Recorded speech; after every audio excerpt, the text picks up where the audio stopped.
Okay guys, so we are back with another keto-friendly recipe, and of course it's going to be all about desserts because I have a sweet tooth. It has been a crazy day.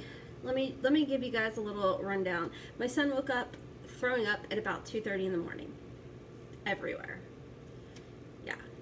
Worked all day, came home, got my daughter from school, completely forgot about her orthodontist appointment. I'm like, So anyways, I am going to treat myself with some lemon cream cheese cookies. Now this is a recipe that I did, oh my gosh, I completely forgot his name, but I did find this recipe.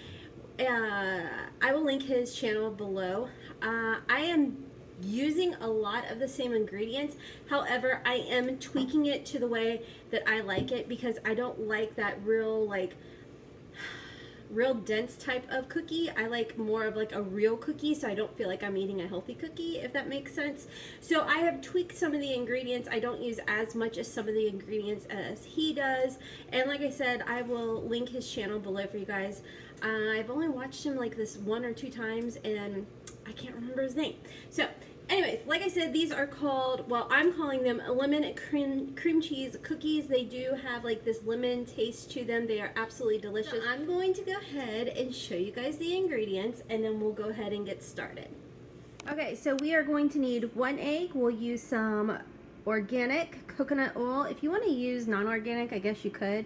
I am going to use a little bit of stevia, some cream cheese, vanilla extract imitation because it's less expensive, a little bit of lemon juice, erythritol, and organic coconut flour. So we're going to go ahead and mix everything together. Okay, so first you're going to need 6 ounces of cream cheese. I like to go ahead and put mine in the microwave for about 30 seconds to just soften it up because I never remember to have it room temperature. From there, we're going to go ahead and do 3 tablespoons of the organic coconut oil. Now, like I said, 3 tablespoons, but this you do not have to melt down or anything. Okay, from there, we are going to use 2 tablespoons of lemon juice. You can use a fresh squeezed lemon. I just used the lemon juice concentrate.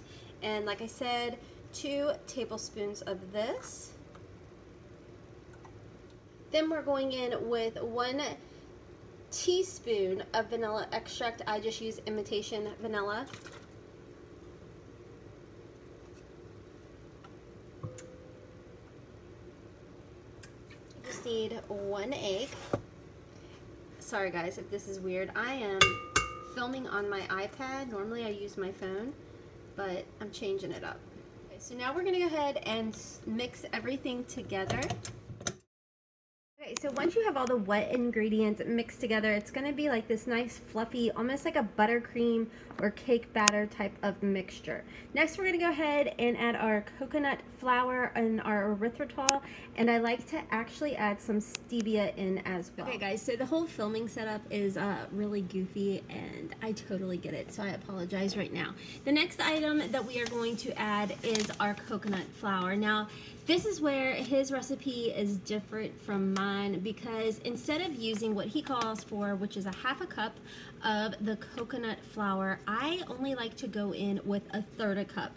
This is so they're not so dense and firm. They are just more soft and goofy word I know a lot of people don't use. I don't like to use it, but they're more soft and moist like a real cookie. So like I said, 1/3 cup of coconut flour to have the perfect consistency. Okay, from there we are going to go in with 1/3 heaping cup of erythritol. Now we're going to go ahead and blend that together. And while it's blending, I like to do about 4 dashes of stevia. I don't count the drops, guys. I go with dashes. So 1, 2, 3, 4. Okay, so now that we've mixed everything together, I have preheated my oven to 300 and I am going to go ahead and spray my cookie sheet, and we're going to go ahead and pop these bad boys in the oven for about 15 to 18 minutes. Okay, we're just going to dollop it on here. This process may freak some of you guys out because I'm touching it, but I promise my fingers are clean.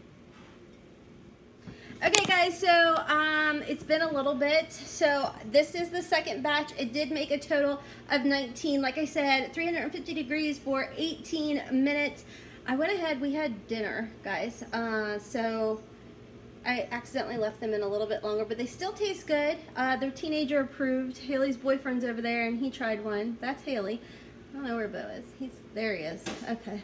So anyways, it has been teenager approved. These things are delicious. Like I said, I kind of tweaked the recipe a little bit to make them more like cookies. Now granted, they're a little goofy looking because I used a spatula versus a spoon. No judging, guys. I'm tired. It's been a long day. But anyways, before I end the video, I do want to give a post notification shout out, and it's really easy. All you have to do is be subscribed. Well, you don't really have to, but it's helpful because that way you can turn on your post notification bell.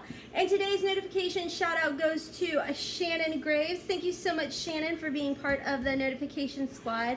Leaving a comment down below, I definitely, truly appreciate it. So if you want a chance at a shout out in a future video, all you have to do is either leave a comment or leave hashtag notification squad, team hot mess, whatever, and you will get a chance at a future shout out. Okay, let's just ignore the fact I'm greasy, I'm tired, and I need my shower. I need to go to bed. Anyways, if you are interested in merch, I will have my link listed down below in the description box, and I will also have his channel listed down below for you guys, and I think that's about it. Anyways, until next time, my friends, I hope you have a wonderful, beautiful, and blessed day. Kisses from Kentucky.